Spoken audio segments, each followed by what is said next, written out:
সবাইকে স্বাগত জানাচ্ছি প্রমিসেস জানতে চাইয়ের আজকের পর্বে। আমি নুসরাত ই রহমান, পুরো পর্ব জুড়ে আপনাদের সাথে আছি। আজ আমরা যে বিষয়টি নিয়ে কথা বলবো সেটি হচ্ছে ডিপ্রেশন এবং নিজের যত্ন। ডিপ্রেশন সম্পর্কে আমি বিশেষ কিছু বলবো না, আজ শুনবো আমরা একজন অতিথির কাছ থেকে। তিনি হচ্ছেন রণতী চক্রবর্তী, লিড সাইকোসোশ্যাল কাউন্সিলর হিসেবে আছেন মনের বন্ধুর সাথে। আমি রণতীকে স্বাগত জানাচ্ছি আজকের স্টুডিওতে। ধন্যবাদ আপু।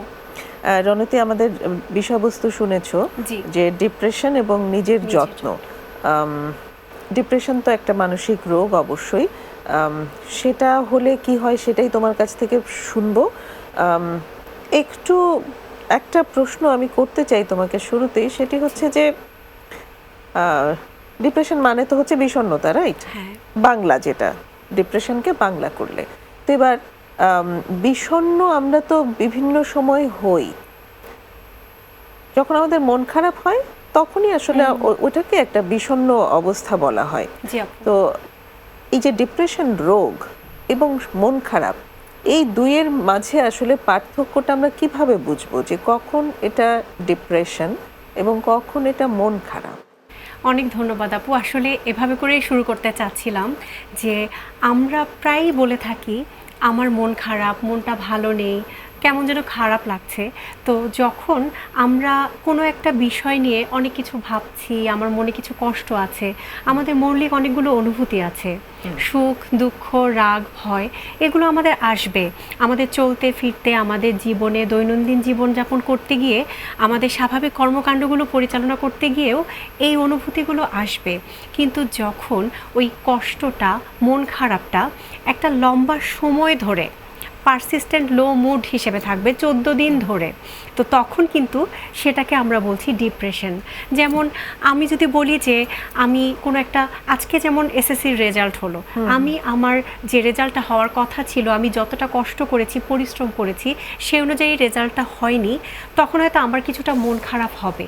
হ্যাঁ, তো এটা নিয়ে যদি আমি মন খারাপ করতে করতে এমনটাই কষ্ট হয় মনে যে আমি আর পড়াশোনা আগাতে পারছি না, আমি পরের ধাপে যেতে পারছি না, আমার পড়াশোনায় কোনো মনোযোগ থাকছে না, আমার দৈনন্দিন যে অ্যাক্টিভিটিগুলো আছে সেগুলো সবগুলোই বাধাপ্রাপ্ত হচ্ছে, আমি নিজের যত্ন নিচ্ছি না, কারোর সাথে কমিউনিকেট করছি না, আমার বন্ধুদের সাথে, পরিবারের সাথে, তখন এই যে ব্যাপারটা, এটা যখন লম্বা সময় ধরে 14 দিন ধরে একই রকমভাবে যাচ্ছে, তখন আমরা বলছি ডিপ্রেশন। মানে মিনিমাম 14 দিন। এটা অ্যাকচুয়ালি ওই যে ক্যাটেগরাইজ করার জন্য এরকম 2 সপ্তাহের কথা বলা হয়েছে, যে অ্যাটলিস্ট 2 সপ্তাহ যদি কারো এমনটা হয় যে পারসিস্টেন্ট লো মুড চলছে এবং সেখান থেকে মুডটা আসলে আপলিফট হচ্ছে না, সেই ক্ষেত্রে আমরা এটাকে ক্লিনিক্যাল ডিপ্রেশন হিসেবে ডায়াগনোসিস করব। এবং এটা আসলে আমাদের বক্তব্য না, এটা হচ্ছে DSM-5, যেটাকে ডায়াগনস্টিক স্ট্যাটিস্টিক্যাল ম্যানুয়াল বলা হয়। মেন্টাল হেলথ ডিসঅর্ডার ডায়াগনোসিস করবার জন্য যে ম্যানুয়ালটা আছে সেখানে এইভাবে করে বলা আছে। এমনিতে যখন আমাদের মন খারাপ হয় তখন আসলে কি হয়? তখন আমরা কি মানে এরকম মন খারাপ হওয়ার পরে আমরা কতক্ষণ লাগে আমাদের সেখান থেকে রিভাইভ করতে? আসলে এটা তো ব্যক্তি থেকে ব্যক্তিতে আলাদা হয়ে যায়। আমরা আসলে কি চাই, আমাদের জীবনের কাছে আমাদের অনেক চাওয়া।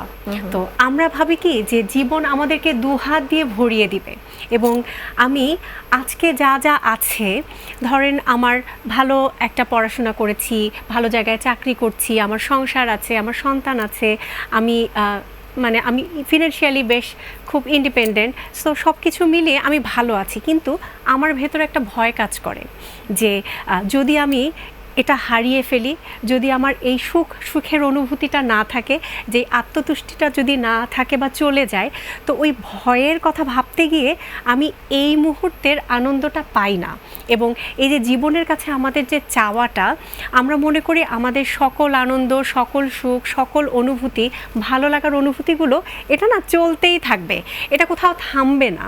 এবং এটা যখনই একটু কম বেশি হয় তখনই আমরা মনে করি এই তো আমার মন খারাপ, এ তো আমি অবসাদগ্রস্ত হয়ে যাচ্ছি, এ তো আমার খারাপ লাগছে।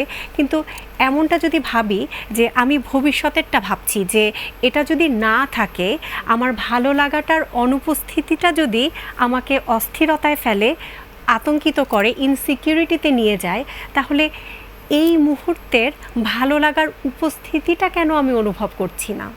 এই মুহূর্তের আনন্দটাতে আমার কেন আত্মতুষ্টি হচ্ছে না, কেন আমি এই জায়গাটাতে নাই। তো এই সকল দিক বিবেচনা করে যদি বলি যে আমরা কিন্তু সবসময় মনে করি যে আমার সবটা পেতেই হবে এবং এভাবেই পেতে হবে। আমি যেভাবে চিন্তা করেছি ওইভাবে যদি আমার ওই চাওয়াটা পূরণ না হয় তাহলে আমার কিছুই হলো না, আমি কিছুই পেলাম না এবং আমার জীবনে সব কিছুই কেমন ফাঁকা ফাঁকা হয়ে গেল। এবং এই ডিপ্রেশনের অনুভূতিটা যে আমার আর কখনোই কিছু হবে না, আর কিছু হওয়ার নেই, এই অনুভূতিটাই হচ্ছে যে অবসাদগ্রস্ততা বা ডিপ্রেশনের অনুভূতিটা। তো ওই জায়গা থেকে যদি একটু বলি যে আমরা একভাবে একটা টানেল দিয়ে দেখি যে এভাবে করেই পাবো এবং এভাবে পেতেই থাকবো।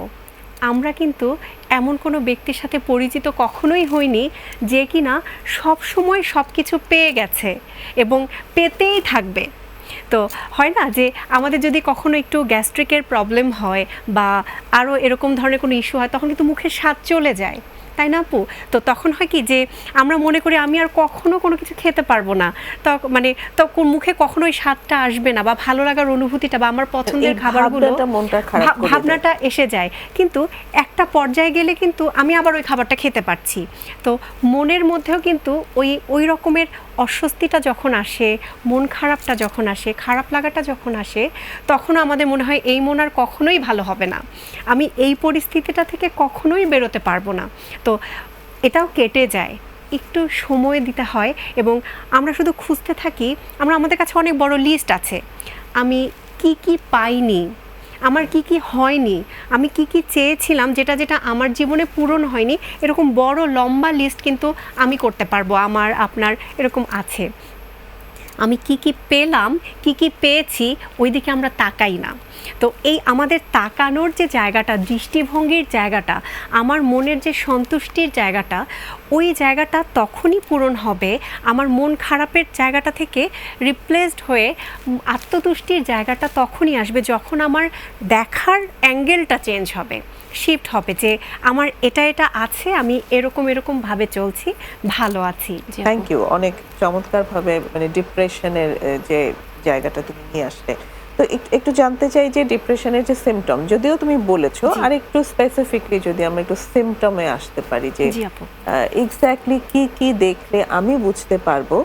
একটা তো বলেছো যে অ্যাটলিস্ট 14 দিন দীর্ঘ হতে হবে তার লো মুড, এর সাথে আর কি কি আমি খেয়াল করতে পারবো যেটা রিফ্লেক্ট করছে যে আমার ডিপ্রেশন? একজন ব্যক্তি যখন নিজের ভেতরে কি অনুভব করবে, সো নিজের ভিতরে অনুভব করবে একটা ফাঁকা অনুভূতি, আমার কোনো কিছুতেই মানে ভালো লাগছে না, আমার অস্বস্তি লাগছে, পছন্দের যে কাজগুলো সেগুলো আমি খুব খুশি হয়ে করতাম, আগ্রহ সহকারে করতাম, সেটা আমার এখন আর করতে ইচ্ছে করছে না, নিজেকে ঘরের এক কোণায় রাখতেই ভালো লাগছে, আমার কারোর সাথে কমিউনিকেট করতে ইচ্ছে করছে না, কথা বলতে ইচ্ছে করছে না, আমার খাবারের বা ক্ষুধার যে ব্যাপারটা কারো ক্ষেত্রে একটু বেড়ে যায়, কারো ক্ষেত্রে আবার অনেকটা কমে যায়। তো এগুলো আমি নিজের ভেতরে অনুভব করি। আর আমার চারপাশের মানুষগুলো কি করে আমাকে দেখে যে ও কারোর সাথে মিশছে না, ওকে মানে কোনো কিছুতে রেসপন্স করতে বললে ও রেসপন্স করছে না, ও কেমন যেন চুপচাপ হয়ে আছে, ও খুব ঘুমাচ্ছে, হ্যাঁ কোনো কিছুতে হয়তো হঠাৎ করে চুপচাপ আছে, খুব বেশি করে একটু রেগে গেল, হ্যাঁ আবার নিজেকে ক্ষতি করার বা অন্য কারো ক্ষতি করারও চিন্তা কিন্তু ওই ব্যক্তির মনে আসতে পারে।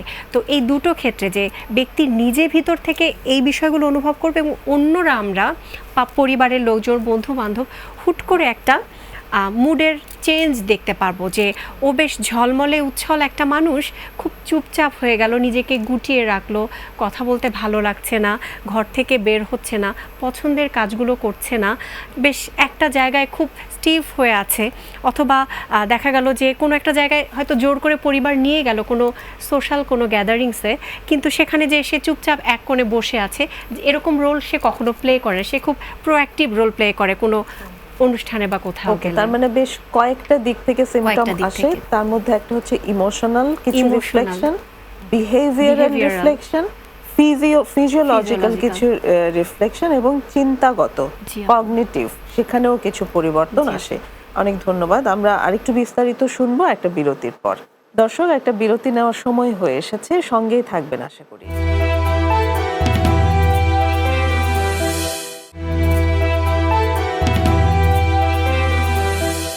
এসেছি ছোট্ট বিরতি নিয়ে, প্রমিসেস জানতে চাই। কথা হচ্ছে আজ ডিপ্রেশন এবং নিজের যত্ন এই বিষয়ের উপর রণতি চক্রবর্তীর সাথে। রণতি, আমরা যেমন তোমার কাছ থেকে জানলাম যে বেশ কয়েকটি সেক্টরে আসলে ডিপ্রেশনের সিমটমগুলো আমরা লক্ষ্য করি, যেটি হচ্ছে ব্যক্তির চিন্তাগত দিকে, তার আবেগীয় পর্যায়ে, তার আচরণ থেকে, এবং হচ্ছে তার যে ফিজিওলজি শরীরগত দিক থেকে। তো এই ধরো বেশিরভাগটাই ধরতে হবে না আসলে আমাদের, এটাই বেশিরভাগ ক্ষেত্রে সত্য যে কারো যদি ক্লিনিক্যাল ডিপ্রেশনও দেখা গিয়েছে, তিনি আসলে 14 দিন পরে সেটা সম্পর্কে সচেতন হন না, তিনি হয়তো 2-1 মাস পরে গিয়ে সচেতন হন। এবং যেটাকে বলে ওটা আরো আসলে ভয়ঙ্কর ব্যাপার, সেটা হচ্ছে যে আমাদের ভিতরে বেশিরভাগই হাই ফাংশনাল ডিপ্রেশনে ভুগছে। তারা ডিপ্রেশনেও আছে কিন্তু তারা দৈনন্দিন কাজকর্ম বিভিন্নভাবে করে যাচ্ছে। তো সচেতনতা আসতে আসতে অনেকটা দেরি হয়েই যায়।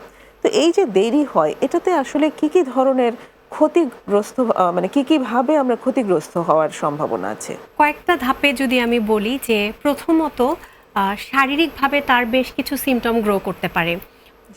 যেমন হচ্ছে যে আমরা যখন কন্টিনিউয়াসলি আমার ওই আবেগের জায়গাটাকে নিজের ভেতরে চেপে চেপে রাখি, তখন সেটা এক পর্যায়ে গিয়ে আমার শরীরের, যেমন অনেকেই বলে যে হার্টের সমস্যা আসতে পারে, ইরিটেবল বাউল সিনড্রোমও হতে পারে, যেটা আমরা অ্যাংজাইটি থেকেও পেয়ে যাই।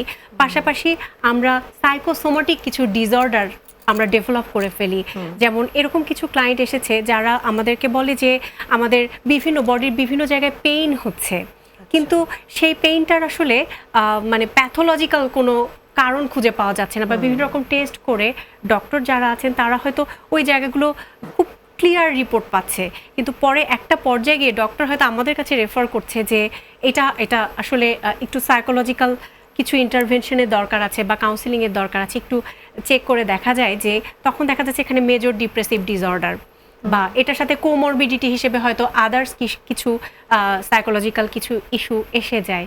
তো এরকম কিছু ব্যাপার ফিজিওলজিক্যাল আমরা ডেভেলপ করে ফেলি। অনেক সময় মাইগ্রেনের ব্যথাও হয়, অনেক বেশি এতে কাঁধ ব্যথা বা মাইগ্রেনের ব্যথা এগুলোও কিন্তু এসে পড়ে। পাশাপাশি যেটা বলবো যে বিহেভিয়ারাল কিছু চেঞ্জেস হয়, যেমন সম্পর্কগুলোর ক্ষেত্রে একটা ডিস্টেন্স তৈরি হয়। কারণ আমি তো আমার হাজব্যান্ডকে বা আমার কলিগকে এরকম দেখে অভ্যস্ত না, আমি হুট করে দেখছি সে চুপচাপ, আমি তার কাছ থেকে একটা ভালো একটা কমিউনিকেশন আশা করি। যেমন ঠিক গতকালকে আমি একজনের সাথে একটা সেশন কমিউনিকেট করছিলাম, তো সেশনে দেখা গেল যে তার হাজব্যান্ড সম্পর্কে ক্লায়েন্ট বলছে যে আমার হাজব্যান্ড খুব আমার যত্ন নেয়, আমার খুব কেয়ার করে, আমরা ছুটির দিনগুলোতে খুব বেড়াতে যাই, এবং আদার্স যে ব্যাপারগুলো আমি ঘরে থাকলেও অনেক ব্যস্ত থাকলেও বা তিনিও ব্যস্ত থাকলেও আমাকে বেশ একটু এসে দেখে গেল, একটু কথা বলে গেল, একটু এক মগ কফি এনে দিয়ে গেল, এরকম ধরনের কিন্তু মানে কমিউনিকেশনগুলো, কন্ট্যাক্টগুলো সে করে। কিন্তু যখন আমি এক্সপ্লোর করলাম, দেখলাম যে তার হাজব্যান্ডের রিসেন্ট জব চলে গেছে, এবং আমি ধারণা করছি যে তিনি হয়তো একটা ডিপ্রেসিভ মুডে আছে, কারণ তার জব চলে গেছে, ফিনান্সিয়াল কিছু ক্রাইসিস তার ফ্যামিলিতে, তার বাবা মা খুব অসুস্থ, সো তাদেরকে ট্রিটমেন্ট পারপাজে এখন তো ফিনান্সটাই প্রয়োজন বেশি। সো সব কিছু মিলে হাজব্যান্ড ওই অবস্থার মধ্য দিয়ে যাচ্ছে। ওয়াইফ, আমার ক্লায়েন্ট ওয়াইফ আমাকে বলছে যে আমার হাজব্যান্ড আমার মতো আগের মতো করে আমাকে আর কেয়ার করছে না, আমার দিকে কোনো অ্যাটেনশন দিচ্ছে না, আমি আগের মতো অ্যাটাচমেন্ট আর ফিল করছি না। সো এটা 1-1.5 মাস ধরে এরকমটা হয়েছে। সো এই যে জায়গাটা, যে আমার সামনের মানুষগুলো তো সাইকোলজিক্যাল যে চেঞ্জেসগুলো বা ইস্যুসগুলো আমাদের হয়, আমাদের চারপাশের মানুষগুলো অতটা ওরিয়েন্টেড না। ম্যাক্সিমাম ক্ষেত্রে অনেক স্টিগমা তো আপু আছেই, এর পাশাপাশি আমরা বুঝে উঠতে উঠতে অনেকটা সময় পার করে ফেলি, ততক্ষণে আমার সম্পর্কগত কিছু অসুবিধা তৈরি হয়, কারণ আমি ডিফারেন্ট টাইপের বিহেভিয়ার করছি। এবং এর পাশাপাশি যেটা হয় যে চিন্তায় পরিবর্তন যখন আসছে, আমি খুব নেগেটিভ মাইন্ডেড হয়ে গেছি, নেগেটিভ ধরনের কিছু কথা বলছি, যেটা খুব চট করে পাশের মানুষটাকে দুঃখ দিয়ে ফেলছে, আঘাত করে ফেলছে। আমি হয়তো অন্য সময় বলতাম হ্যাঁ রান্নাটা খুব ভালো হয়েছে, বা কলিগকে বলতাম হ্যাঁ তোমার রিপোর্ট রাইটিংটা খুব সুন্দর, চমৎকার রিপোর্ট লিখেছো, এই জায়গাটা তুমি ইমপ্রুভ করতে পারতে। ওইটাই আমি হয়তো যখন খুব ডিপ্রেশনে আছি তখন হয়তো আমি হুট করে বলে ফেলছি যে এটা একটা রিপোর্ট হলো নাকি। তখন আমার পাশের যে আমার কলিগ বা আমার যে সাবঅর্ডিনেট যে আছে সেই খুব ইতস্তত হয়ে যায় যে আপু তো এভাবে কথা বলে না, মানে অসুবিধাটা কোথায় হচ্ছে। তো এই চেঞ্জেসগুলো কিন্তু আসে। এবং পাশাপাশি কিছুক্ষণ আগে বলেছিলাম যে সেলফ হার্ম বা সুইসাইডাল থট ডিপ্রেশনের সিভিয়ার বা এক্সট্রিম পর্যায়ে গিয়ে ওই থটটা যখন মনে হয় যে আমার আর কিছুই করার নেই, আমার আর কখনোই কিছু হবে না, আমার জীবনে আর আমি কিছুই পাবো না, বা এই জায়গাটা থেকে আমি কখনোই বেরোতে পারবো না, আলটিমেট সলিউশন হিসেবে বা আলটিমেট একটা মুক্তি পাওয়া হিসেবে তারা কিন্তু নিজের ক্ষতি করা একটা হতে পারে, বা নিজের ওই সুইসাইডাল যে থটটা ওই দিকে কিন্তু চলে যায়। একটু যদি আমাদের ওই যে হাই ফাংশনাল ডিপ্রেসিভ যারা, তাদের সম্পর্কে যদি একটু আলোকপাত করি আমরা, এই সংখ্যাটি কিন্তু আসলে অনেক বেশি, এবং বেশিরভাগ গৃহিণীদের মাঝে হাই ফাংশনাল ডিপ্রেশন ভীষণভাবে দেখা যায়। কারণ এই গৃহকর্ম যে ব্যাপারটি, এটার মধ্যে আসলে কোনো ছুটি নেই, এবং এটা সর্বজন স্বীকৃত যে this is a most থ্যাঙ্কসলেস job যখন একজন মানুষ গৃহকর্মের সাথে আছে, সেটা পুরুষই হোক নারীরাই হোক। আমাদের দেশের প্রেক্ষাপটে তো আসলে পুরুষরা কম থাকেন, নারীরাই বেশিরভাগ ক্ষেত্রে থাকেন।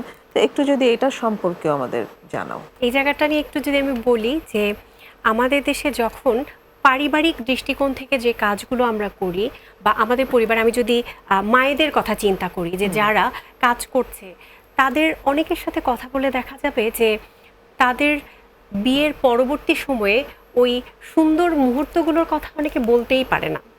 তাদের সন্তান হওয়ার পর সন্তানের সাথে যে অ্যাটাচমেন্টের জায়গাগুলো, ওটা না অনেকেই বলে যে আমরা তো সেই সুযোগ পাইনি। আবার অপোজিটটাও আছে, ওয়ার্কিং মাদাররাও কিন্তু যখন সন্তানদেরকে কেয়ার গিভারের কাছে বা ডে কেয়ার সেন্টারে যখন দিয়ে যাচ্ছে, তখনও কিন্তু একটা গ্যাপ থেকে যাচ্ছে। এবং এই যে মানে পোস্টপার্টাম যে ডিপ্রেশন মায়েদের যেটা হচ্ছে, বা হাই ফাংশনাল ডিপ্রেশন যেটা যাদের হচ্ছে, তাদেরকে পারিবারিক একটা চাপ থাকা, অর্থনৈতিক একটা প্রেশার থাকা, এবং সবচেয়ে বড় যে বিষয়টা আমাদের পারিবারিক দিক থেকেই যদি খেয়াল করি যে আমাদের মা, চাচি, ফুপু, খালা যারা আছে বা পরিবারের যারা আছে, তাদেরকে আমরা দেখেছি যে তারা খুব মানে সব কিছু মেনটেন করে গেছে। তারা সংসার সামলেছে, সন্তানকে বড় করেছে, বাবারা আসলে বা বাড়ির গার্জিয়ানরা আসলে তাদেরকে খুব বড় করে আয়োজন করে সবকিছু সুন্দর করে পাত পেরে খেতে দেয়া যেটা, বা ইত্যাদি, এরকম পাশে দাঁড়িয়ে থেকে খাওয়ানো, এগুলো করেছে।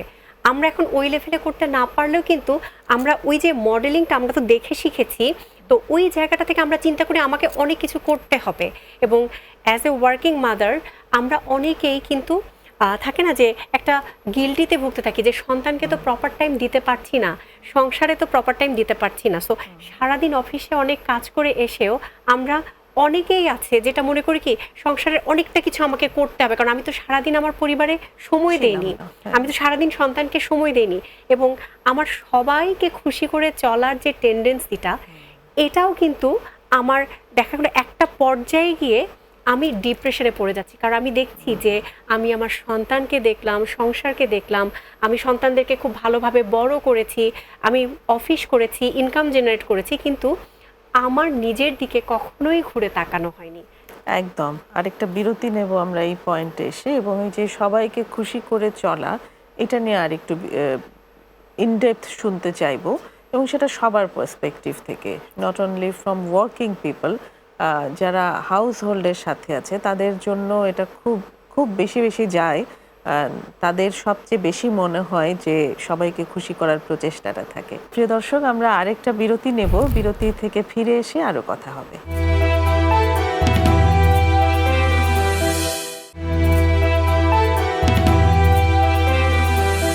ফিরে এসেছি বিরতি নিয়ে, প্রমিসেস জানতে চাইয়ে। কথা হচ্ছে আজকে রণতী চক্রবর্তীর সঙ্গে ডিপ্রেশন এবং নিজের যত্ন এই বিষয়ের উপর। অন্যকে খুশি করার প্রচেষ্টা, এই প্রচেষ্টাটা আসলে আমাদেরকে কিভাবে হ্যাম্পার করে, এবং স্পেসিফিকলি ডিপ্রেশনে এটা কি ভূমিকা রাখে? আমরা যখন একটা লম্বা সময় ধরে অন্যের ভালো থাকা, অন্যকে খুশি করা, সব কিছুতে হ্যাঁ বলা, না বলতে না পারা, এই প্র্যাকটিসগুলো যখন করে আসছি, এবং এগুলো হয়তো আমি পরিবার থেকেই শিখেছি যে বড়দেরকে চট করে না বলবে না, সবাইকে নিয়ে একসাথে খুশি করে সবাইকে সহ চলবে, এবং এই কাজগুলো তোমাকে করতে হবে। আমি মাকে দেখেছি সারা দিন কাজ করেই যাচ্ছে, আমি বাবাকে দেখেছি অফিস করে আসার পরও অনেক ধরনের রেসপন্সিবিলিটি, সেটা সোশ্যাল, রিলিজিয়াস বা আদার্স যে অ্যাক্টিভিটিগুলোতে খুব খুব ইনভলভ থাকা। তো এগুলো যখন আমি দেখে দেখে বড় হয়েছি এবং এগুলোই আমি আমার ডেইলি লাইফে প্র্যাকটিস করছি, তখন কিন্তু দেখা গেল যে আমি সবার দিকে মনোযোগ দিচ্ছি, সবাইকে খুশি করছি। তো এটা করতে গিয়ে যখন আমার নিজের দিকে খেয়াল করা হলো না, আমি অনেক পরে গিয়ে দেখছি যে আমার সন্তানের সাথে আমার অ্যাটাচমেন্ট হলো না, আমি আমার স্বামীর সাথে একা কোথাও ঘুরতে গেলাম না। সো যেটা হয় যে অনেক সংসারে অনেক নতুন নতুন বিয়ে হয়ে এসে হাজব্যান্ড বা ওয়াইফরাও বলে যে আমি তো হাজব্যান্ড সহ ঘুরতে যাব, বাড়িতে তো আরও অনেক লোকজন আছে, সো এটা কেমন দেখাবে। তো এটা যে তাদেরকেও ছেড়ে দেওয়ার একটা আমাদের মানসিকতা তৈরি করার একটা দরকার রয়েছে, এটাও আমরা অনেক সময় বুঝি না। এবং আমি যদি একটা কেস থেকে একটু ছোট্ট করে শেয়ার করি, যে বিয়ে হয়ে গেল, বিয়ের পরে দেখা গেল যে অনেক লম্বা সময় পর্যন্ত ওদের ঘরে যেহেতু টিভিটা বাড়ির সবাই মিলে বসে ওই একসাথে ঘরে টিভি দেখছে, সো হাজব্যান্ড ওয়াইফ যে তাদের নিজেদের মতো করে একটা সময় কাটানো, কি আলাপ করা, কি গল্প করা বা ইত্যাদি, ওই পার্সোনাল স্পেসটুকু যে দিতে হবে, এটাও অনেক ফ্যামিলিতে কিন্তু ওই অ্যাওয়ারনেসটা নাই। তো এগুলো থেকে যখন একটা পর্যায়ে গিয়ে আমি সবাইকে খুশি রাখতে পারছি কি পারছি না, এই মানুষগুলোই বেশি ডিপ্রেশনে পড়ে যায়। কারণ যতই করি না কেন, ভালোর কখনো শেষ হয় না এবং আমি পৃথিবীর সবাইকে খুশি করতে পারবো না। তো নেগেটিভ ফিডব্যাক, চাহিদার জায়গাটা থেকে অনেক সময় দেখা যায় যে অনেকে অনেক রকম কথা বলে, এবং যখনই আমি একটু পিছিয়ে আসছি তখনই কিন্তু আমি এমন কোনো কথা শুনছি যেটাতে আমার মন খুব খারাপ হচ্ছে, এবং দিন শেষে আমি বলছি যে আমি এত কিছু করে গেলাম সবার জন্য, তারপরেও আমি কিন্তু কিছু পেলাম না, এবং দিন শেষে আমি একা এবং আমার থলিটা কিন্তু শূন্য। এক্স্যাক্টলি। এবং একই রকমভাবে শুধু মানে যারা হাউস হোল্ডের সঙ্গে থাকে তাদের মধ্যে কিন্তু একটা গিল্টও কাজ করতে আমি দেখি, যে আমাকে তো সবাইকে খুশি করতেই পারতে হবে, কারণ আমার তো কোনো নিজের ইনকাম নেই, আমাকে তো অন্যের ইনকামের উপরে চলতে হয়। আমাকে ইদার আমার বাবার ইনকামে চলতে হয়, ওর আমার স্বামীর ইনকামে চলতে হয়। তো আমার তো সবাইকে খুশি করতেই হবে, ওরা যেহেতু বাইরে কাজ করে। তো এই যে একটা গিল্ট থাকে, এটাও কিন্তু একটা খুব বড় ভূমিকা রাখে যে আমি সেলফ ডিপেন্ডেন্ট না। এবং এইখানটাতে আসলে অনেকেরই মতানৈক্য আছে যে সবাইকেই কেন পারতে হবে। ডেফিনেটলি সবাইকে পারতে হবে না, কিন্তু তারপরও নিজের ভেতরে একটা কিছু থাকাটার প্রয়োজন আছে, কিন্তু একটা স্বাবলম্বন থাকার দরকার আছে, এটা আমার কাছে মনে হয়। যাই হোক, এটা হয়তো একটু মানে আলাদা রকমই আলোচনা হলো ডিপ্রেশনের সাথে, হঠাৎ করে আমার মনে হয়ে গেল জিনিসটা। এই ডিপ্রেশন কিন্তু অ্যাকচুয়ালি আমরা খুব স্পেসিফিক মানুষদেরকে নিয়ে আসলে কথা বলেছি। ডিপ্রেশন এর আগেও আসতে পারে, কিশোর বয়সে আসতে পারে, নানান সময় আসতে পারে, এবং অনেকেরই ক্ষেত্রে কিন্তু এটা পেয়েছি, যেহেতু আমি খুব ক্লোজলি ড্রাগের সাথে কাজ করেছি, ড্রাগ অ্যাডিকশনের সাথে কাজ করেছি, সেখানে কিন্তু অনেকের ক্ষেত্রে দেখেছি যে তারা কোপিং মেকানিজম হিসেবে ড্রাগ ইউজ করে। এই জায়গাটা সম্পর্কে যদি একটু বলো। আমি একটা ছোট কেস দিয়ে এই জায়গাটাকে একটু যদি বর্ণনা করার চেষ্টা করছি। আমার কাছে এইচএসসি ক্যান্ডিডেট একজন আছে। তো সেক্ষেত্রে যেটা হলো যে আমাকে বলছে যে আমি অনেক ভালো স্টুডেন্ট, এসএসসিতে আমি গোল্ডেন A+ পেয়েছি এবং আমি খুব নামকরা খুব ভালো স্কুল থেকে সায়েন্সের স্টুডেন্ট, আমি খুব ভালো করেছি। একদম সিভিয়ার ডিপ্রেশন নিয়ে আমার কাছে আসে, এবং পরবর্তীতে এক্সপ্লোর করায় আমি জানতে পারি যে সে কিছু অ্যাডিকশন আছে, তার স্মোকিং প্লাস অন্য অ্যাডিকশনেও সে যুক্ত হয়েছে। তো এক্সপ্লোর করতে গিয়ে জানা গেল যে বাবা মা প্রচণ্ডভাবে তার প্রাথমিকভাবে তার কাজিনদের সাথে, পরবর্তীতে তার ফ্রেন্ডদের সাথে, বা মানে বাবা তার কলিগদের ছেলে মেয়েদের সাথে এত বেশি কম্প্যারিজন করতো, সে যদি 99ও পেত, তারপরেও তার কম্প্যারিজনের জায়গাটা ছিল আমার অমুকের অমুক তো 100 পেয়েছে। তো এই কম্প্যারিজনের জায়গা থেকে যে মানে মনের কষ্টটা বা খারাপ লাগাটা তৈরি হয় ওই সন্তানের মনে, সে ওইটা থেকে বেরোতে পারে না। এবং আমাকে যেটা বলে যে ক্লায়েন্ট, ও যে বলল যে এসএসসি পরীক্ষার আগে আমাকে এতটা প্রেশার দেওয়া হলো, এসএসসি পরীক্ষার পরে যে মাঝখানে যে সময়টুকু এইচএসসিতে ভর্তি হওয়া পরীক্ষার পরবর্তী সময়টুকু, এইটুকু সময়ের মধ্যে আমার কিছু করার নেই, আমি তেমন কোনো প্রোডাক্টিভ কাজে বা কোনো কিছুতে নিজেকে ইনভলভ করতে পারিনি। তো এই সময়টাতেই আমার ডিপ্রেশনটা গ্রো করে গেল, এবং সেই সময় থেকে বিভিন্ন বন্ধুদের সাথে মিশে তার স্মোকিং বা আদার্স যে অ্যাডিকশনগুলো সেগুলো তৈরি হয়েছে। তো এই জায়গাটায় যদি আমি একটু বলি যে আমরা বাবা মায়েরা কিশোর কিশোরী বা আমাদের সন্তানদেরকে আমরা যদি কম্প্যারিজন থেকে একটু দূরে রাখি, সন্তান যেমন আছে যে রেজাল্ট করছে তাকেই যদি ওভাবে করেই মন থেকে অ্যাকসেপ্ট করে নেই, প্রথমত সন্তান আগে আমার, সো তাকেই আমি ভালোবাসবো, রেজাল্ট বা আদার্স বিষয়গুলো সেগুলো পরে। এবং আমি যখন দেখছি যে আমার সন্তান ঠিক আছে, এটা ভালো না, অন্য কোনো কিছুতে তো ভালো, ওটাকে অ্যাকনলেজ করা। এবং আমি সন্তানকে অবশ্যই কিছু না কিছু ক্ষেত্রে ফিডব্যাক দিব, সবার সামনে না, বকাবকি রাগারাগি বা মারামারি করে না, তাকে সুন্দরভাবে ডেকে একটা পরিবেশ অনুযায়ী বা তার মতো করে একটা কনফিডেন্সিয়ালি খুব সুন্দর করে যখন তাকে আমি কথাগুলো বুঝিয়ে বলবো, সে অবশ্যই বুঝবে। এবং আমার ক্লায়েন্ট আমাকে বলছিল যে ম্যাডাম আমি ওই জায়গাগুলোতে খুবই অ্যাওয়ার্ড ছিলাম যে আমাকে তো রেজাল্ট ভালো করতে হবে, আমার মা ভালো পজিশনে, বাবা খুব ভালো জব করছে, তো আমাকেও তো এই জায়গায় আসতে হবে, কিন্তু বাবা মার এত কম্প্যারিজন, এত কঠিন কঠিন কথা, এত নেগেটিভ কমেন্ট, এত ক্রিটিসিজম আমি আসলে নিতে পারছিলাম না। এবং আমার মনটা ছোট হতে হতে এমন জায়গায় এসে পড়েছে যে আমি এখন আর পড়াশোনা বা অন্য কোনো কাজে আমি কোনো ইন্টারেস্ট পাই না।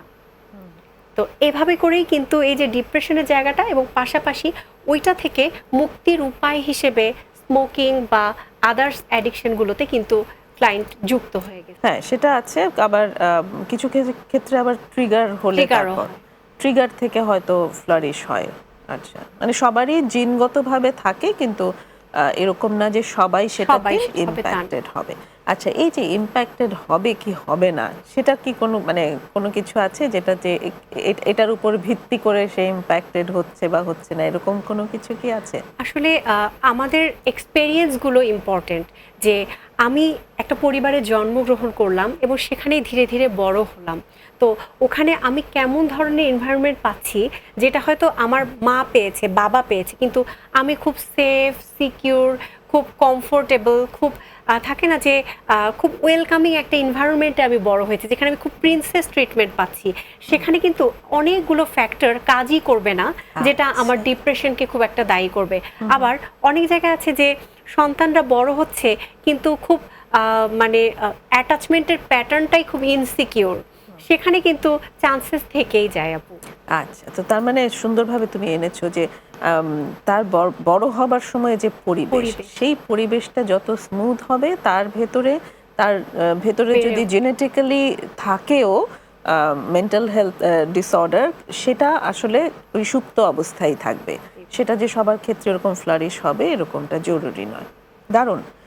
এই জিনিসগুলো আসলে আমাদের জানার অনেক প্রয়োজন আছে। এবং এই জায়গাটাতে আমি আরেকটু আনতে চাই, সেটি হচ্ছে যে চিকিৎসার জায়গাটাতে অনেকেরই খুব রেজিস্ট্যান্স আছে, ভেতর থেকে তারা ভীষণভাবে বাধা বোধ করে এবং তাদের কাছে মনে হয় যে মন খারাপ, এটা নিয়ে আবার চিকিৎসা করার কি আছে, ডাক্তার এখানে কি করবে?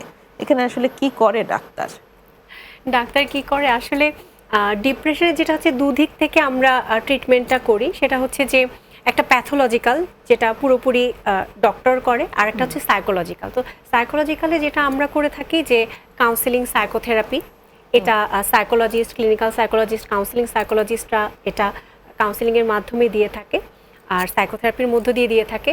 আর যারা সাইকিয়াট্রিস্ট, যারা মেডিকেল ডক্টর, তারা যেটা করেন যে ওষুধ লিখেন, প্রেসক্রাইব করেন, ওষুধের মাধ্যমে যে আমাদের ভেতরে যে হরমোনাল যে ইমব্যালেন্সগুলো আছে সেগুলোকে ব্যালেন্স করে স্বাভাবিক অবস্থায় নিয়ে আসার চেষ্টা করে। তো সিভিয়ার ডিপ্রেশনের ক্ষেত্রে, মাইল্ড মোডারেট ডিপ্রেশনের ক্ষেত্রে আমরা যেটা করি যে কাউন্সেলিং বা সাইকোথেরাপির মধ্য দিয়ে একটা স্বাভাবিক পর্যায়ে নিয়ে আসা যায়। কিন্তু যাদের একটু সিভিয়ার বা এক্সট্রিম লেভেলের ডিপ্রেশন তাদের ক্ষেত্রে সাইকোথেরাপি এবং ফার্মাথেরাপি যে দুটোই আর কি একসাথে লাগবে, মানে ওষুধ এবং কাউন্সেলিং দুটো যখন একসাথে যাবে তখন ক্লায়েন্টের ইমপ্রুভমেন্টটা খুব সুন্দরভাবে হয়। চমৎকার। এবার অনেকেরই কাছে মনে হয় যে মানে এরকম আসলে দুই ধরন আছে। একটা হচ্ছে যে ভাবে যে শুধু ওষুধ খেলেই ঠিক হয়ে যাবে, কাউন্সেলিং আর কি করবে। আরেকটা পক্ষ আছে, তারা মনে করে যে না, কাউন্সেলিং শুধু করব, ওষুধ আমি খেতে চাই না, কারণ ওষুধ সম্পর্কে আমার কিছু রিজার্ভেশন আছে। এই জায়গাটার একটু ক্ল্যারিফিকেশনও আমি চাই। একটা বিরতির সময় হয়ে এসছে, বিরতির পরে আমরা এই প্রসঙ্গটা আনবো। দর্শক সঙ্গেই থাকুন, আরেকটা বিরতি নিয়ে এখনই ফিরছি।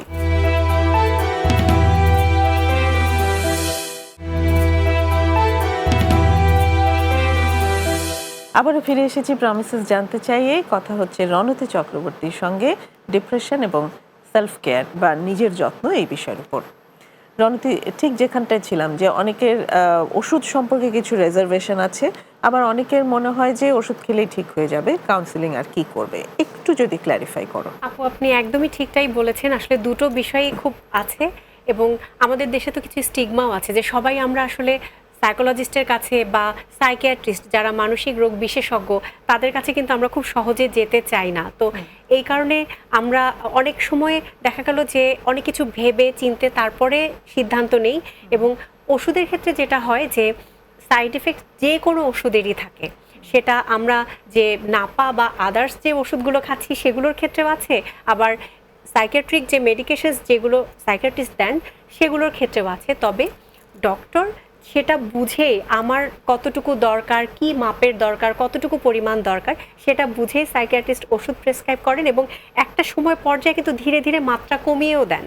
তো কাউন্সিলিংটাও যেমন প্রয়োজন এবং কাউন্সিলিংটাও যেমন কারো ক্ষেত্রে 8 থেকে 12টা সেশন লাগে, কারো ক্ষেত্রে একটু বেশি লাগে বা একটু কারো ক্ষেত্রে একটু কমও লাগতে পারে। মেডিকেশনসের ক্ষেত্রেও কারো হয়তো 3 মাস 6 মাস ওষুধ খেয়ে ধীরে ধীরে মাত্রাও কিন্তু কমে যেতে পারে, যেটা ডক্টরই আমাদেরকে জানিয়ে দেন।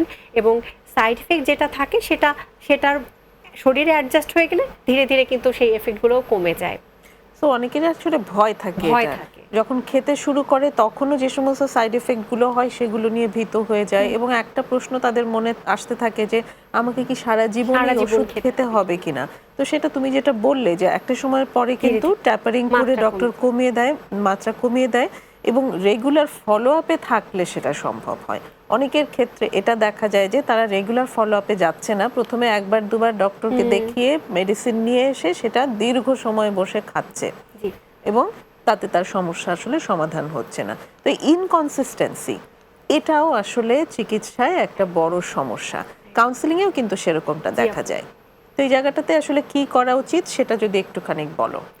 যেটা হচ্ছে যে আমরা সবসময় আমাদের কাছে যখন কোনো ক্লায়েন্ট আসে তখন আমরা এভাবে করেই জিজ্ঞাসা করি যে তিনি সাইকিয়াট্রিক বা মেডিকেশনসের আওতায় আছে কিনা। তো তাদেরকে প্রথমেই যে কথাগুলো আমরা বলি যে ওষুধগুলো রেগুলার মেনটেন করা অ্যাজ ইট ইজ, যেভাবে ডক্টর প্রেসক্রাইব করেছেন এবং রেগুলার মেনটেন করা এবং ঠিক যে সময় খেতে বলেছে যে সময় যতটা ডোজ, যত দিন, যতবার এবং ডক্টর 15 দিন 20 দিন বা 1 মাস বা 2 মাস পরে যেতে বলেছে, তো সেটা প্রপারলি মেনটেন করা।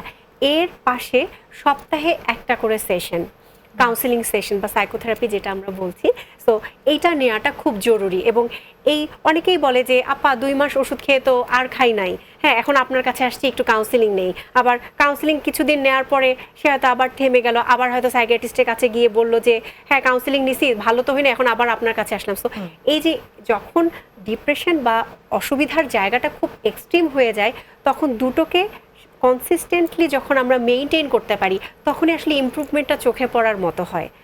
আদারওয়াইজ ইমপ্রুভমেন্টটা তো একটা জায়গায় যে থেমে যাচ্ছে, আমার ভিতর থেকে আমাকে ব্যালেন্স করছে, নর্মালাইজ করছে মেডিকেশনস, পাশাপাশি কাউন্সিলিংটাও আমাকে আমার যে চিন্তার জায়গা, আমার অনুভূতির জায়গাগুলো নিয়ে কাজ করছে।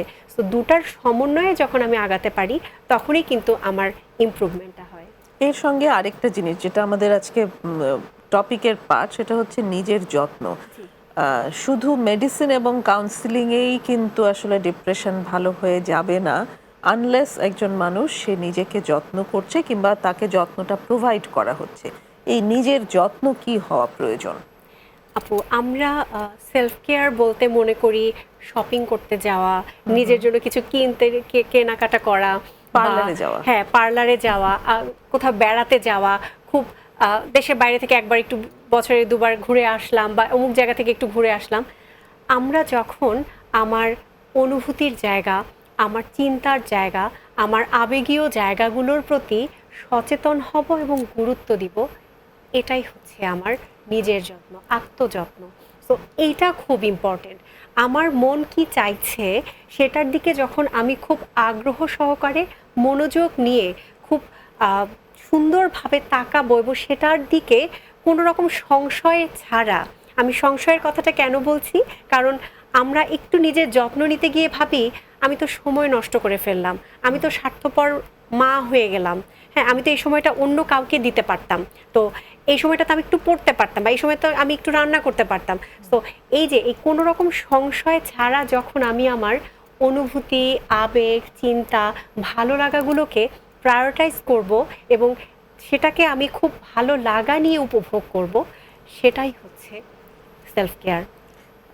এর সঙ্গে বেশিরভাগদের ক্ষেত্রে দেখা যায় যে যখন তাদের ডিপ্রেশন আঘাত করে তাদেরকে, তখন তারা নাওয়া খাওয়া দিকে অত বেশি মনোযোগ দিতে পারেন না। ইদার অনেক বেশি ঘুমাচ্ছেন, কিংবা ঘুম একদম চলে গেছে, ইরেগুলারিটি, এই জায়গাগুলো কেমন হওয়া প্রয়োজন?